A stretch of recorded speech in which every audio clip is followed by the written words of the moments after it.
This week on Straight Talk Africa, Power Africa, the initiative set forth by President Barack Obama last year will increase power resources and facilities in 6 African nations to start.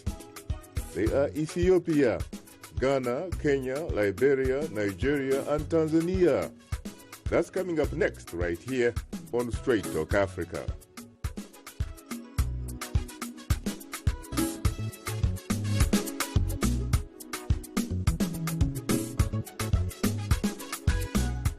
Hello, welcome to Straight Talk Africa. It's Wednesday, April 9th. I am Shaka Ssali. Well, hello to you, Shaka. Hello to you, Mariama. And hello to all our viewers and listeners on the continent and elsewhere. I'm Mariama Diallo, your social media reporter. Today, we'll discuss the significance of President Obama's Power Africa initiative and examine if it will jumpstart economic growth and development on the continent. Such a timely topic, and I look forward to spending the hour with our guests and you, of course, Shaka, and everyone who will be watching. Coming up later in our STA inbox, our audience have responded to our topic through your emails and Facebook comments. We'll reveal some of them ahead on Straight Talk Africa. But first, 9 months ago, President Barack Obama announced Power Africa, an ambitious plan to bring electricity to rural Africa. But where does the plan stand today? And when will Africans begin to see some results? My colleague, Paul Cisco, has more.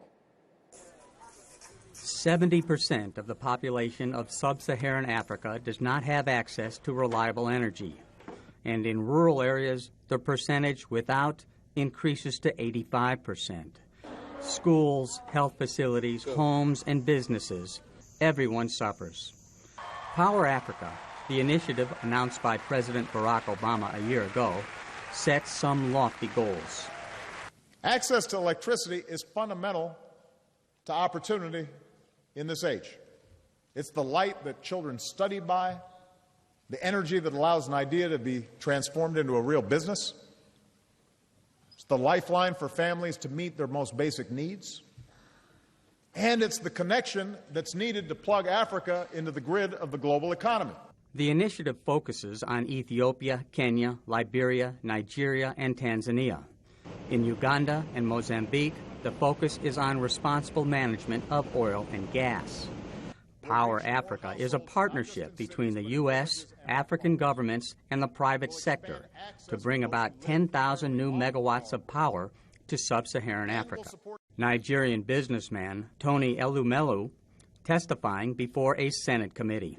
And what this government is doing will be remembered not just by this generation of Africa, but future generations of Africa will remember those who made it possible or played a role in improving access to electricity. But the U.S. isn't the only country offering assistance to Africa in exchange for potential economic benefits.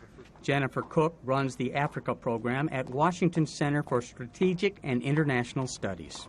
Many other global players, including China, Malaysia, Brazil, India, Europe even, are making big plays in the commercial and trade domain, and the U.S. has been kind of slow to catch up to that.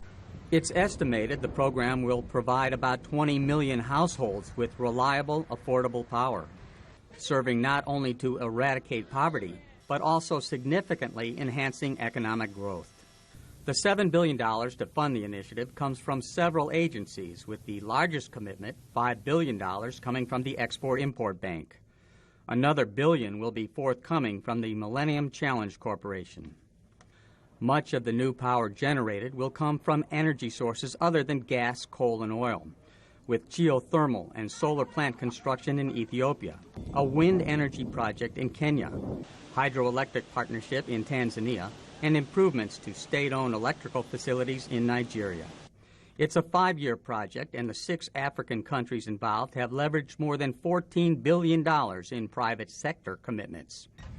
President Obama's Power Africa initiative is a partnership with the continent that aims to double the number of people in sub-Saharan Africa with access to electrical power. And in so doing, he hopes to help unleash the growth and potential of every citizen on the continent. Paul Cisco, VOA News. Thanks, Paul, for that report.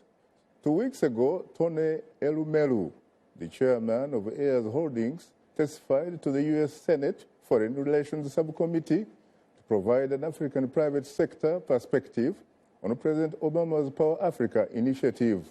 Heirs Holdings is a Pan-African investment company headquartered in the Nigerian commercial capital, Lagos. It operates in strategic sectors of industry, including banking, hospitality, agribusiness, healthcare, power, and energy. Mr. Elumelu's group has committed $2.5 billion to the Obama initiative over the next 5 years. I sat down with him to discuss why he decided to become one of the first investors in Power Africa.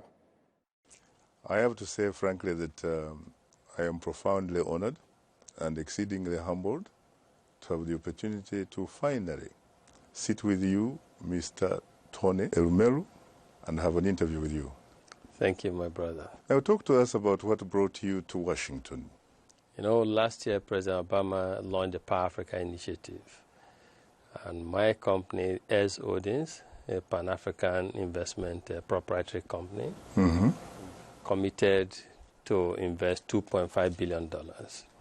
We commenced the journey last year, November, with the takeover of the first power plant, where we invested $300 million, and a couple of other refurbishment and expansion programs going on currently.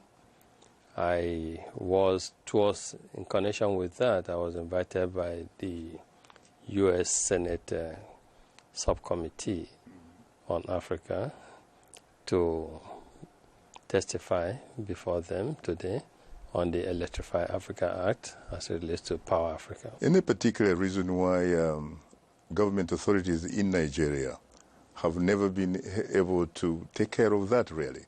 Because I remember one time a General Olusegun Obasanjo coming to power back in 1999, promising the country and the continent that he was going to be the electricity president, that every Nigerian would have unfettered access. What happened? We believe the country embarked on a lot of IPPs, independent power plants, but the outcome is that we did not witness the level of power supply or access to electricity that we expected. The current president, Goodluck Jonathan, I think that statement you made is not truly reflective of the current situation in the country. So when this government has been able to reform the power sector, the laws and the regulations in that space to make it attractive to allow private investors to come into that space, and went ahead further to privatize all the power plants in the country in a manner that is truly, truly transparent.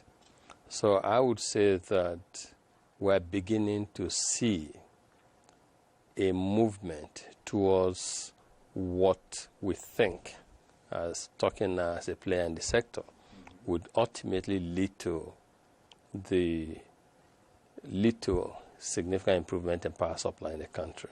So I see a progressive action by the government. So for us, for instance, we today own a power plant, and we are the first set of investors in the country to own power plants. It was a government monopoly before, but now it has changed. So I think the journey has commenced, but we need to take it to the next level. We need to sustain what has started and make sure that we're able to continue to nurture the power space, so that power access to electricity will come from increased generation, improved transmission, and efficient distribution of the power output. What are some of the challenges that you have encountered so far in doing business in the energy sector in Nigeria and Africa as a continent? I would say that for us, we have a 3-tier strategic intent in growing our power business. First intent is to be embedded and strong in Nigeria. And second tier intent is East and West Africa. And the third tier intent is across Africa.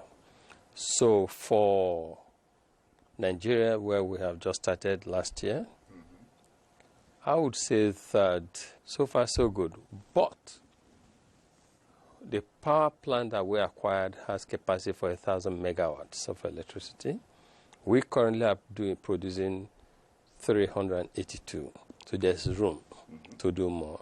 What we want to do is we're doing quite a lot already with General Electric and Symbion to make sure that we increase.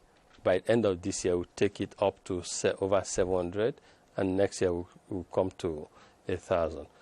Now, we are anticipating that because of this increase in the output, we are hoping that the gas suppliers will be able to meet our gas demand.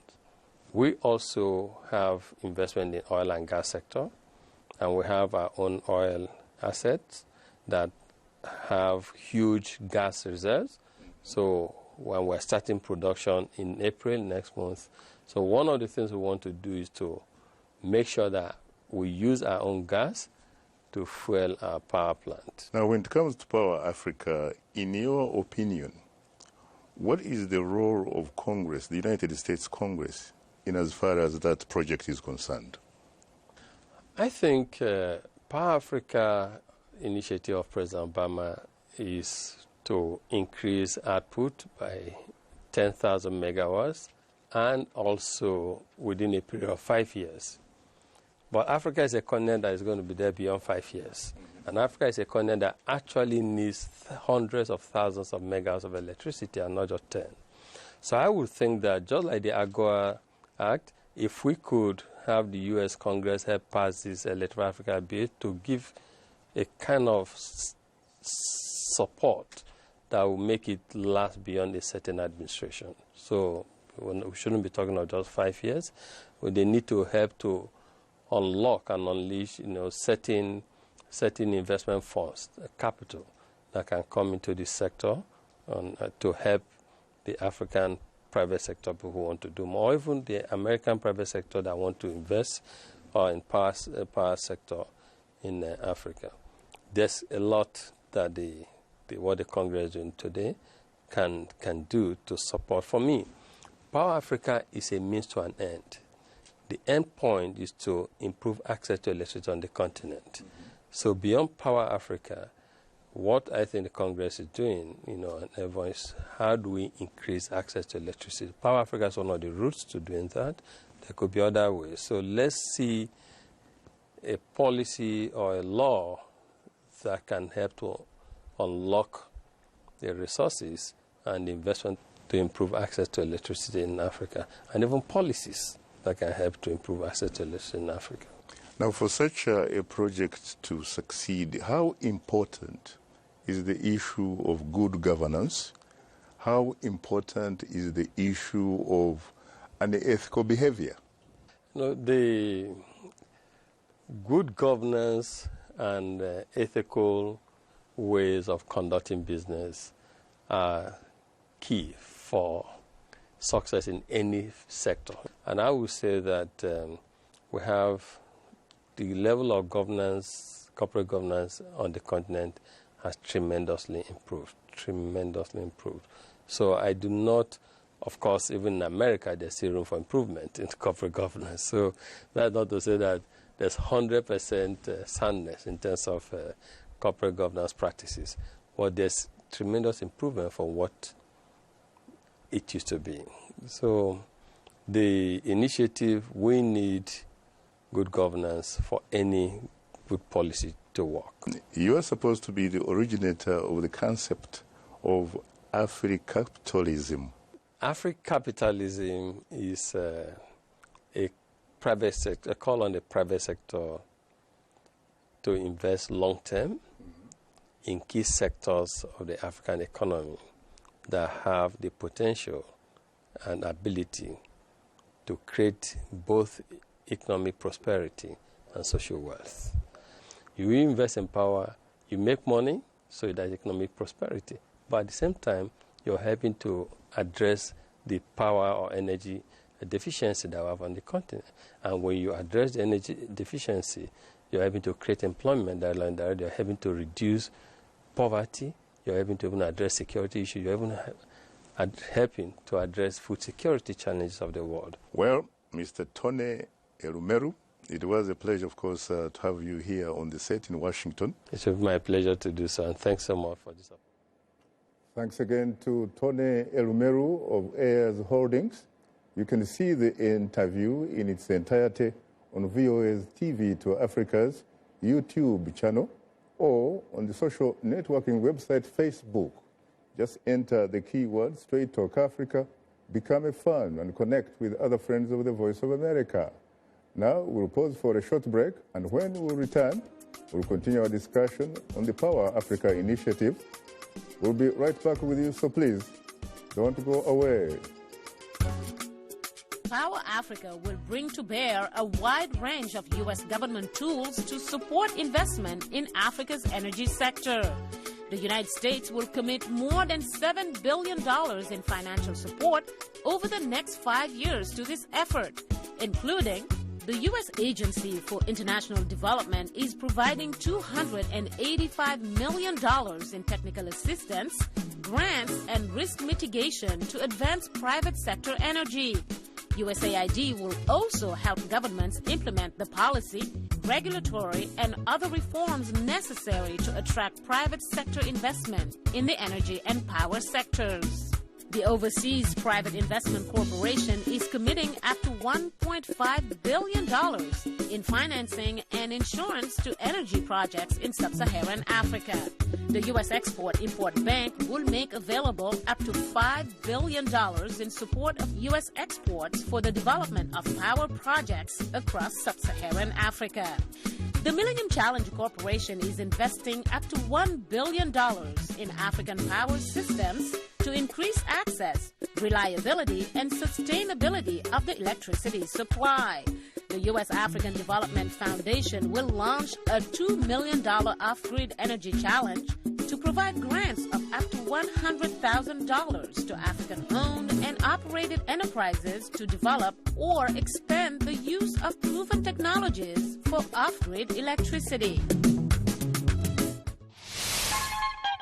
The lyrics could be French, English, Portuguese, Bantu, Arabic. It is the beat. The African beat that counts. The beat does all the translations. It cuts across all languages and gives us the understanding that this is the African beat.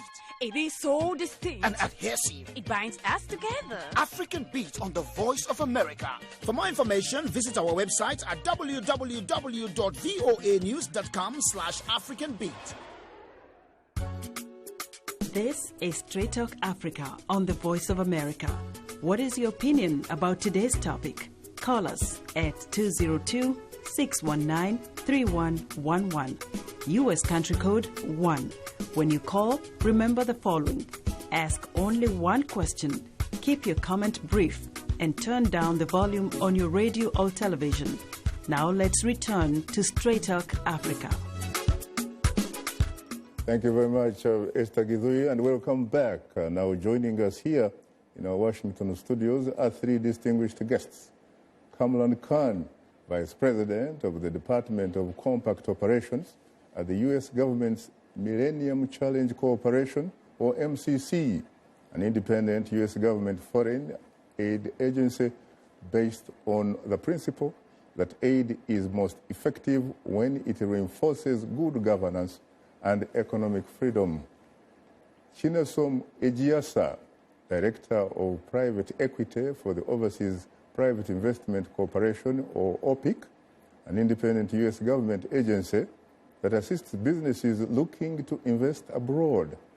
And last but not least, Todd, Chief Operating Officer and Fellow at the Center for Global Development, a non-profit think tank based here in the nation's capital that works to reduce global poverty and inequality through research and active engagement with the policy community. Well, gentlemen, I have to say that I'm profoundly honored and exceedingly humbled to have the opportunity to host the three of you, by the way, for the first time on Straight Talk Africa. Thank you. Good to be here. Pleasure. You're most welcome. Let me come to you immediately, Chinesom. What exactly is your role in as far as this recent President's initiative on Power Africa is concerned? My role in specific, or OPIC's role in general? OPIC's role. So OPIC's role in general is to support via the lending of $1.5 billion into the power and energy space within Africa, within sub-Saharan Africa, I should say. And we should also note that despite the fact that there's 6 countries listed on the Power Africa initiative, OPIC is actually much broader than that in terms of its impact on the continent. So we're open in largely all of the sub-Saharan African countries, and so our exposure of the 1.5 billion will likely affect and impact more than the 6 countries that are targeted in the Power Africa initiative. What about Kamran? What about your role, the role of the MCC? Because you would seem to have some restrictions, especially given the fact that you require very, very high standards as far as governance is concerned. That's correct. We'd like to think of it not as restrictions, but we like to look at it as a framework that allows us to identify the partners who are doing the right things, who are exhibiting the kinds of values that we like to see in our partners, who we feel are deserving of U.S. foreign assistance as it's channeled through the MCC. We have been very active in Africa. We're a global agency, but we've been very active in Africa. We have invested about $5 billion over the last 10 years in Africa in the first 10 years of operations. And we're a key player in Power Africa in that 3 of the 6 countries identified under Power Africa are countries that are eligible for MCC assistance, and we are currently preparing new compacts to provide assistance to them in the area of power. This includes Tanzania, Ghana, and Liberia. And our approach to power is very, very integrated and comprehensive. We look at essentially all the ingredients that go into creating a sector that is ready for private sector investment. So, for example, in Ghana, which is the compact that is furthest along in our Power Africa pipeline, we will be helping the government of Ghana to expand its transmission lines and distribution network. So invest money to provide them assistance to expand the network, which will increase access to people who do not currently have electricity. We will be moving forward with a set of reforms that are critical to make the private investments possible and sustainable. Things like reforming the electric utility, the tariff rates, taking out leakages in the systems. And then third, supporting the transactions that are currently taking place, which are being considered by OPIC, XM, our other U.S. government agencies, as well as other private investors like Mr. Elumelu's company. So altogether, we have a vision that is not just 3 years or 5 years. We do need to show some results, concrete results on the ground, as the President had alluded to.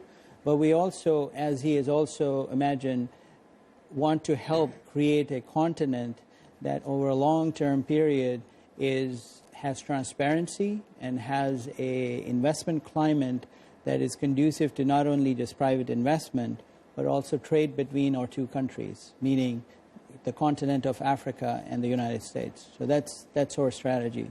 You mentioned, of course, the 3 countries that you are working with.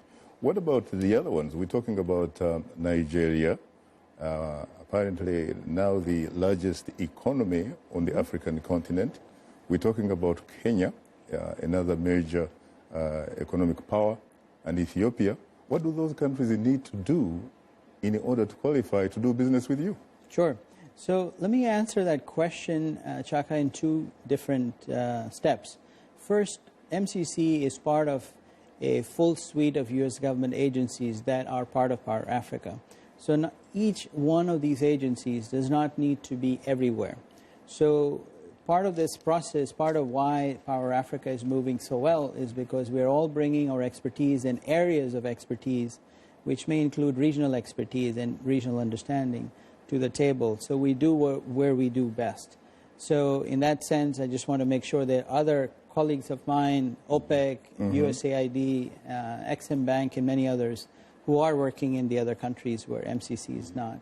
Now, in terms of what does a country need to do to qualify or to be eligible for MCC assistance, that is a very transparent process.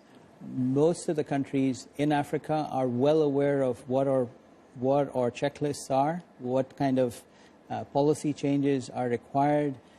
We do not make those decisions in-house. We use outside third parties who keep databases of performance of different countries under different policy metrics. And based on how others judge the countries, we then make a decision through our board whether a country has made the kinds of decisions, has taken the steps that make it eligible for MCC assistance. So the three countries you mentioned are probably working on those things, and it's a continuum. Different countries reach that stage at different points in time in their development cycle. I see. Well, Todd, of course, you wear a different hat. Is this Power Africa initiative the sort of panacea, frankly, that could perhaps lift Africa out of poverty, in your view? Well, I don't think there's no silver bullet for promoting economic development. But what I think is very clear, and what I think the White House and the federal agencies have come to recognize through this initiative, is that one of the major, and in many cases the #1 constraint on job growth, on economic development in Africa is a lack of affordable and reliable electricity. The data on business constraints is very clear. Electricity is the #1 constraint in most countries. And as we heard in the opening to the program, the lack of electricity has an effect on people's health, on people's education, on their livelihoods. And I think it's very, very important that the administration pulled together all of these tools in a focused effort with specific targets to try to help alleviate this problem. And as Tony Elumelu suggested, it's just a small piece. The major heavy lifting will come from African countries themselves, but it's very important that the U.S. plays its role. Well, you recently wrote a piece with one of your colleagues, pretty much suggesting that perhaps this is not the route to take, really. If, in fact, you have to lift a lot of people out of poverty, that perhaps you shouldn't really be focusing on renewables. Right. So there's a very specific question, which is, what kind of power should Africa be building? Clearly, Africa needs 10, 20 times as much power as they have now, orders of magnitude more. What kind of power makes the most sense for African countries to build? The reality is that the answer to that is going to differ in lots of places. Countries with natural gas are going to want to exploit natural gas. Countries with a lot of solar or wind potential will want to do that. The work that we've done, what we've tried to argue is that power is so important that countries should be granted the maximum amount of flexibility to provide power for their populations. Now, it might sound very nice to have off-grid renewable solar for very remote, isolated villages that will never be hooked up to a national grid, but there are hundreds of millions of Africans that live in cities, that live in rural areas near transmission lines, and they're going to need big, old-style power plants, and many of them are going to have to run on natural gas and other fossil fuels. And I think we need to recognize that if we put barriers in the way that prevent countries from exploiting natural gas in particular, that we will be reducing the amount of electricity that Africans receive and the number of Africans that gain access to electricity. We should be very, very clear about that. I see. You're tuned into Straight Talk Africa. We'll have more of a discussion in a moment. But first, here is Mariama Jaro. Take it away, Mariama. Well, thanks, Shaka. Still to come, we'll reveal some of the outstanding feedback we've received from our audience through social media. But now, here is our letter of the week. Lemi Amasha from Nyeri in Kenya writes, "It is neocolonialism at its best. So the on-off switch will be controlled by the West. What happens if sanctions are imposed or we cannot pay the bills? It's contrary to the beliefs of Pan-Africanism. Africa has enough resources to power itself.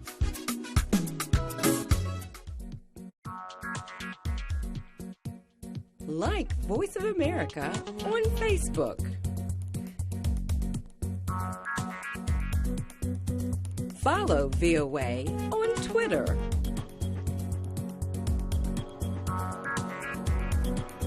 Join VOA on our YouTube channel. Like, follow, join VOA. This is Straight Talk Africa on the Voice of America. Call us now with your questions and comments. The number 202-619-3111. And the U.S. country code is 1. Call us collect and we'll pay for the call. Or call direct and we'll call you right back. Remember to keep your questions brief. Now back to Straight Talk Africa. Thank you, Esther Gizui, and welcome back to Straight Talk Africa, live from Washington. Once again, it's time to bring in my colleague and social media reporter, Mariama Jaro. Take it away again, Mariama. Well, thanks, Shaka. In June of 2013, U.S. President Barack Obama unveiled the Power Africa Initiative, which aims to increase electricity access on the continent by at least 20 million new households. However, some critics say the lack of access to energy cannot be viewed as a roadblock to development, education, and economic growth without examining African leadership and governance issues. Well, this leads us to our question of the week, which asks, will the U.S.-backed Power Africa Initiative, with the goal of expanding the continent's electric grid from village to village, be the best way to develop Africa? Well, let's begin with a comment from Vien Chanda in Lusaka, Zambia, who writes, it's a good step in the right direction, but more needs to be done. Many village dwellers depend on agriculture, and if most of them are then connected to electricity, they will need to be equipped with the proper power tools to irrigate their fields. Farmer input is essential. Another comment comes from Ovi Ukochowera, I hope I'm not slaughtering the name, in Warri, Nigeria, who says, for any country to be industrialized, the power sector must be operating optimally. It is so sad that here in Nigeria, we are experiencing an epileptic power supply. This plan is a shame on our leaders. Why must we wait for the Western countries to help us? Well, Shaka and guests, it's a totally legitimate question, but to play devil's advocate, no one can do it alone. This is a global village, and there shouldn't be any shame in getting help from another country. What's your take on this? Well, let me take you to my brother here, Chinesom. No, I agree. I think that, look, the U.S. alone, or the federal agencies within the U.S., it's not our role to do this alone. It's not our role. It's a fallacy to think that OPICs of the world, USAID, XM, that these institutions are going to be the ones that support Africa's ability to gain access continent-wide. Mm-hmm. There is a primary fundamental necessity for the African countries to actually participate in this initiative as well. Mm-hmm. Not the Power Africa initiative, but the initiative to generate electricity within and throughout the entire continent. But that said, there is a role that the U.S. can play and is trying to play via the Power Africa initiative, but even through other initiatives throughout the various federal agencies. So I think it's incumbent upon us as humans and people within this society to support, if you want to call it a society of brothers in another continent, and that's effectively what we're trying to do. Mm-hmm. But it shouldn't be misinterpreted that we're doing this alone. It needs to be at the collaboration or with the collaboration of African countries as well. What about you, Kamran? Well, MCC, Shaka, is founded on the principles of country ownership. So nothing we do, whether it's in the power sector or any other sector, is ever done without our partner countries owning the projects and owning the implementation of the program. We, as a development organization, are based on the principle that we actually, whatever the development assistance U.S. provides through MCC, is actually handed over to the countries. We develop the concept of what should be done together.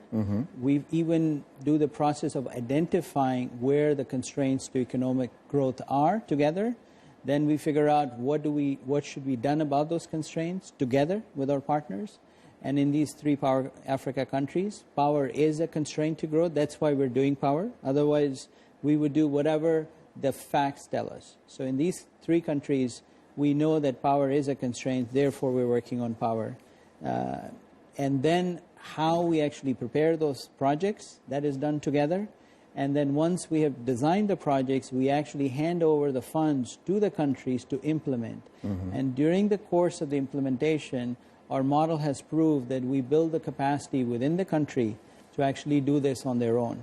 And through the process, more importantly, we create the transparency and the kinds of structures that are required for the African, for example, workers, professionals, to actually do their job right. One of the things we have learned is that people talk about capacity constraints. It's really, we have to look at 2-3 layers below capacity constraint, word called, this concept of capacity constraint. Often, capacity constraints are created by lack of institutional clarity. And what we have found through our experience over the last 10 years is that once we have been able to provide the clarity, many of our partners in some of the very small countries with serious quote-unquote capacity constraints have been able to accomplish very, very astonishing things. Build projects on time, on budget, and deliver quality. So that's our model, and that's what we will be doing under Power Africa. I hear you. Mariama, please share some more of our audience feedback. Well, Shaka will move on to a posting from Akera Kitara in Dar es Salaam, Tanzania, who writes, if the electric initiative comes out of love or as offered to African villages, of course it can encourage better developments. Most of Africa's villages lack electricity. The plan may encourage rural, industrial, and agricultural growth. And let's look at another one real quick with Severino Montana Cortex in Bamenda, Cameroon, who says, with the level of ongoing corruption in the development of Africa, I don't think it will be an easy task fighting for every village to have electricity. Well, Shaka, what do you make of these last 2 comments? Corruption, of course, remains one of the biggest challenges on the continent. And in fact, if I remember correctly, the countries that you just mentioned, Tanzania and Cameroon, that's where you have road shedding, as they call it, almost as a norm. What about you, Todd? How do you react to that? Well, look, every country has problems of corruption. Big infrastructure construction tends to have big corruption problems as well. It's not unique to Africa. We've got that here in the United States. What I think is important is that the 6 countries that the administration decided to focus on were not randomly selected.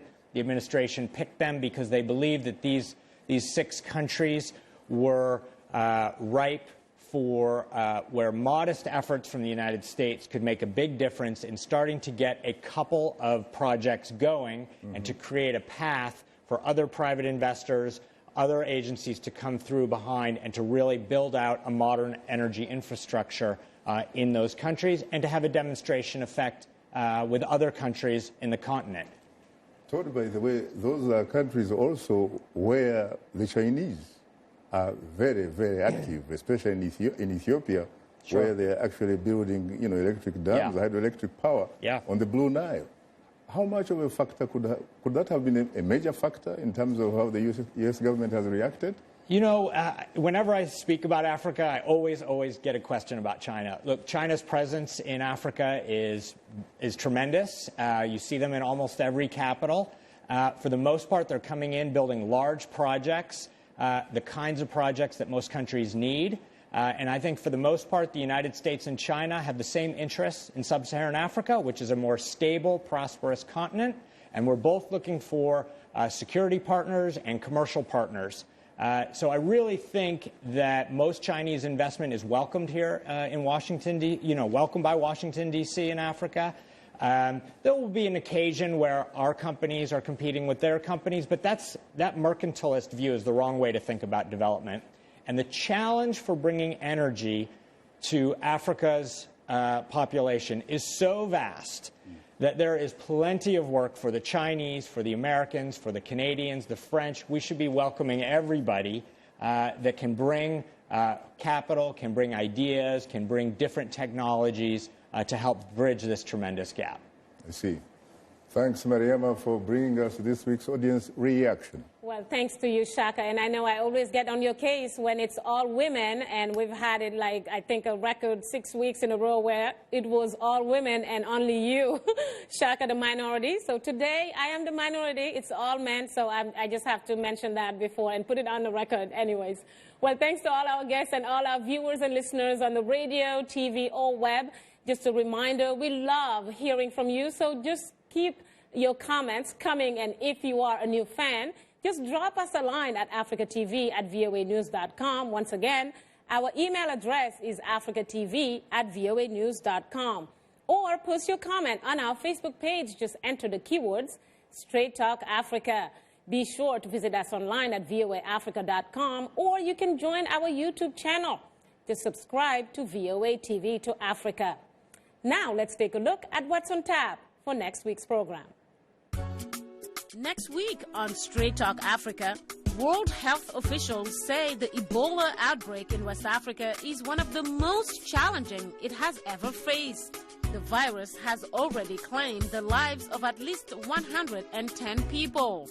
We'll discuss the fight to contain this deadly disease next week, right here on Straight Talk Africa. Thank you very much. Let's go to the lifeline of the show, which are the telephone callers. Good evening, Joseph from Tanzania. You're most welcome to Straight Talk Africa.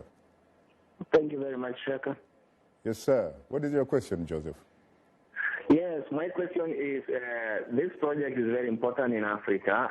The Power Africa is very, very important in Africa, but I am worried about the significance of this project to the mobile communities like pastoralists of East Africa and Ethiopia and the Horn of Africa at all. I want to be assisted that how can this project Power in Africa can help these communities, because we are talking the issue of poverty reduction and all about making people's lives better. So how can this benefit the pastoralist communities in these countries of Africa as part of the African community, to which are targets also for the poverty alleviation programs? Thank you. Thank you very much. Chinesom, you want to take a shot at that? Yeah, I'll say two things, I guess. One is, when we approach the Power Africa initiative, we see it from two lenses. One is we look at it from a generation standpoint, and then another one is an access standpoint.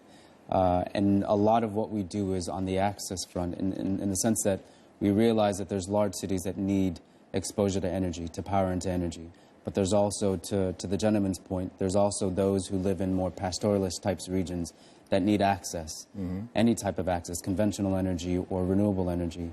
And a lot of what we've done, OPIC has done in the last several years, has been focused on generating power for those off the beaten path, off-grid communities that also need access. Rural, sort of rural electrification? I'm sorry? Working in the rural areas? Working in the rural areas, who also need access to energy but might not be linked up to the actual power grid systems or off-grid connectivity.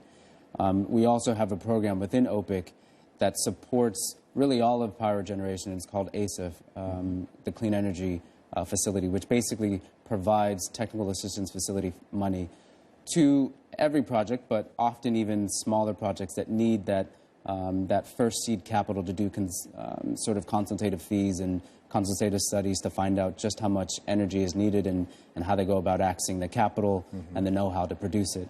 And that helps to, in addition to capital, to bridge the gap for those who are on the outskirts of the power grid to access energy and power. I see. So we're focused on everything, not just the large cities that also need access to energy. Let's stay in the same country. Good evening, Alex from Tanzania. You're most welcome to Straight Talk Africa. Hi, Shaka. Good evening. How are you? Hugely terrific. How are you today? Fine, yeah. This is Alex Kasengo calling from Tanzania. Shaka, as you might be aware, Tanzania is one of the beneficiaries for Africa Energy Initiative. And it was last year when President Obama was in Dar es Salaam opening one of the biggest power plants in Dar es Salaam. But we still have a problem, Shaka. In Tanzania, about 70% of the people, live without power. And the government promised us that electricity will be low, the price will be lowered. Now, this time, now it has hiked, and the poor people cannot afford to buy electricity. Now, my question to the panelists is, how are they monitoring to ensure that the money that they are giving to the project is really working? It's going to the people who are responsible to use that money. How are they monitoring that? So how are they measuring the performance? Can they give us the statistics in Tanzania if the initiative has already improved? Because it's almost a year now since it was opened in Dar es Salaam. Thank you, Shaka. Thank you so much, Alex. Kamran, the issue of accountability here. Sure. Look, we as an agency have been doing this already. In fact, the caller is coming from Tanzania, and in Tanzania, the viewers might be interested to know that the underwater transmission line which connects mainland Tanzania with Zanzibar was financed by MCC. So we know how to get the engineering done, and we know how to work with our partners in the country to get large capital projects done. But I think the question that the caller is raising requires another level of consideration, which is how are the systems, the power systems, being developed and governed? Mm-hmm. How much leakage is there? How efficient are they? And to what extent are we able to reach the population that doesn't currently have electricity? And what kind of tariff structures do we have? For example, the lessons that have been learned from around the world in terms of tariffs, what you do is you have the basic amount of electricity provided to all connected population at very low level. Mm-hmm. And then the rate escalates very high. So at the time where you, the rich person, has 3 air conditioners going in your house, you should be paying a very, very high tariff, versus the poor person who just needs electricity to have light bulb so the kids can study and you can cook. These types of, they sound very basic things, but they're not very basic to implement. And that's the part of the technical assistance and the reform process that we insist upon when we go in. Unfortunately, Kamran, there is no democracy in Studio 52. When they say you go, you have to go. A reminder that you are tuned into Straight Talk Africa. Today we are discussing the significance of President Obama's Power Africa initiative and examining if it will jumpstart economic growth and development on the continent. If you wish to participate in our discussion, please call us at 202-619-3111. Yes, country code is 1. We'll continue our discussion in a moment, so please don't go away. Power Africa will also leverage private sector investments, beginning with more than $9 billion in initial commitments from private sector partners to support the development of more than 8,000 megawatts of new electricity generation in sub-Saharan Africa. Examples of commitments to date include General Electric, which has promised to help bring online 5,000 megawatts of new, affordable energy through its technologies, expertise, and capital in Tanzania and Ghana. Heirs Holding commits to $2.5 billion in investment and financing in energy, generating an additional 2,000 megawatts of electricity capacity over the next 5 years. Symbian Power aims to accelerate $1.8 billion in investment to support 1,500 megawatts of new energy projects in Power Africa countries over the next 5 years. Outbreak International commits to developing 400 megawatts of clean wind power in Kenya and Tanzania, representing the first large-scale wind power projects in each of these countries. Heirs General Partners commits to $70 billion for clean wind energy in Kenya and $500 million across the African power sector. The African Finance Corporation intends to invest $250 million in the power sectors of Ghana, Kenya, and Nigeria catalyzing $1 billion in investment in sub-Saharan Africa energy projects. Today's youth are not just the next generation of African leaders, they are today's leaders. And this is the time to invest in them, today, not tomorrow. So let's connect, let's engage with each other on issues that will transform our societies. Innovation, leadership, entrepreneurship, things that you're doing to move the continent forward, to make you the greatest generation that Africa has known. It's Upfront every Wednesday, 17:30 UTC, right here on the Voice of America. If you like today's show, please write and tell us what you think or give us some suggestions. Be sure to tell us what station you're tuned into. Our address, Straight Talk Africa, Voice of America, 330 Independence Avenue Southwest, Washington, D.C. 20237 USA. Or send us an email at africatv@voanews.com. Log on to our website at voaafrica.com. Or post your comments on Facebook. Keywords Straight Talk Africa. Thank you very much, Esther Gizui, and welcome back. If you have just joined us, today we are discussing the significance of President Obama's Power Africa initiative and examining if it will jumpstart economic growth and development on the continent. Our distinguished guests are Kamran Khan, Vice President of the Department of Compact Operations at the U.S. government's Millennium Challenge Corporation, or MCC, Chinesom Ejiasa, Director of Private Equity for the Overseas Private Investment Corporation, or OPIC, and last but not least, Todd Moss, Chief Operating Officer and a Fellow at the Center for Global Development, a non-profit think tank based here in the nation's capital. Once again, gentlemen, I have to say that you are I'm profoundly rather honored and exceedingly humbled to have the opportunity to host you on Straight Talk Africa. Thank you. You're most welcome. Well, we're talking a little bit earlier, Kamran, and of course, I told you that I had to interject because I was given instructions to go for the break. I hope you'll find some space in your beautiful Pakistani hat. Forgive me for that. Could you please pick up from where you left, at least for a minute? Yes, of course. Shaka, what I was going to say is that MCC, as I mentioned earlier, is going to invest somewhere around $1 billion in the power sector in the 3 Power Africa countries that I mentioned earlier.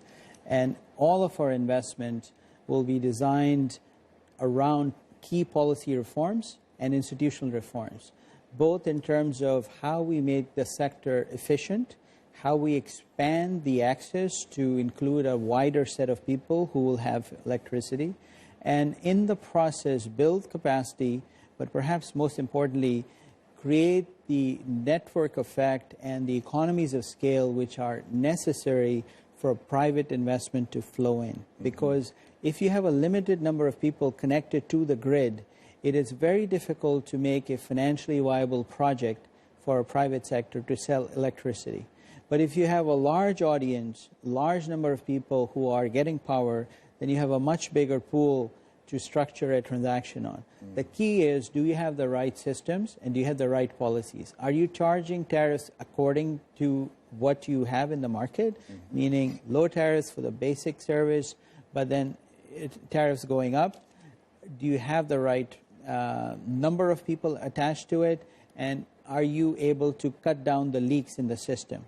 So if it's managed professionally, if the volume is high, and if the systems are right, you can then attract private capital and get some deals done, not only for the short term, but for a long period of time. This is what Africa needs, not 2 or 3 deals in the next 3 years, but a set of deals coming to the market for a long period of time. I see. Well, Todd, there is a guy called Bjorn Lomborg who happens to be the author of The Skeptical Environmentalist and Cool It. He also happens to be president of the Copenhagen Consensus Center. He talks about the miracle in China, how China was able, for example, to lift 680 million human beings out of poverty in 30 years. They were able to do that because they had to use coal as the type of energy that they needed. Yes, it is polluting, but it actually gives you the results. Is there no such a thing as a sort of trade-off, really? The reality is that most countries that are now rich became rich by burning fossil fuels. Correct. We've done that in the United States. Today, in the United States, 2/3 of our power comes from coal and natural gas. I live in Maryland. 40% of our power comes from coal. So I think it's very important that, climate change is a major problem that's going to affect all of us, and we need to take steps to deal with that. But the problem of coal emissions, carbon emissions globally, the problem is in the United States, it's in Europe, it's now in China. The problem is not in Africa. And I think it is both immoral and impractical for us to try to fight climate change through putting restrictions on power projects in places like sub-Saharan Africa. Just to give you a contrast, in the U.S., we have more than 3,000 power plants that run on fossil fuels. Ghana, one of the countries in Power Africa, has 2. Ghana would like to build a few more. We are not going to deal with climate change problems by constraining Ghana from building 2, 4, 6, 8 when we have thousands of plants online.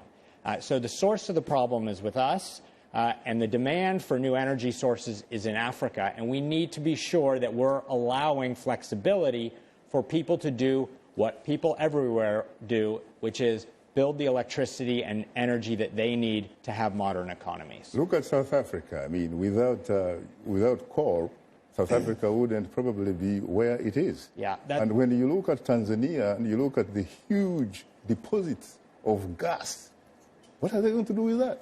Well, absolutely. I mean, every single country in the Power Africa initiative is either producing oil and gas or actively searching for oil and gas, and they will understandably want to use some of those resources. Some they will export for cash, but they will want to use some of those resources to produce electricity at home. A place like Tanzania, which you mentioned, only 15% of the population has access to electricity. 15%. They have big offshore natural gas deposits. It is unthinkable that they would export all of that and not use some of it to produce electricity at home. And I think we in Washington, D.C., and places like London and New York, need to be very careful that we are not being hypocrites and putting barriers in the way of countries that want to do. In the U.S., we have a phrase called all of the above. That is President Obama's energy strategy for the United States. That is what all countries will do, all of the above, to provide affordable electricity for their population. We should not expect Africa to behave any differently or to pay for our carbon emission sins. Thank you so much. Well, on that note, time happens not to be our best ally.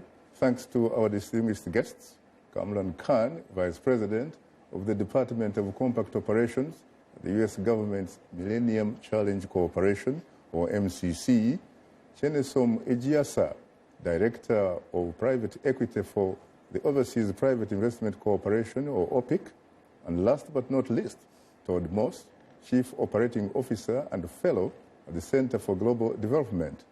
Thanks to our affiliate stations, along with our viewers and listeners, we thank you for tuning in. For many of our Voice of America radio affiliates, Learning English is coming up next. And tomorrow morning, it's Daybreak Africa with James Bate. Also, don't forget to tune into Voice of America's Africa 54, a 30-minute daily TV magazine program that features what's trending in news, health, sports, and lifestyle. On behalf of the Voice of America, thanks for tuning into Straight Talk Africa. In the meantime, get better, not bitter, please. And remember to keep the African hopes alive.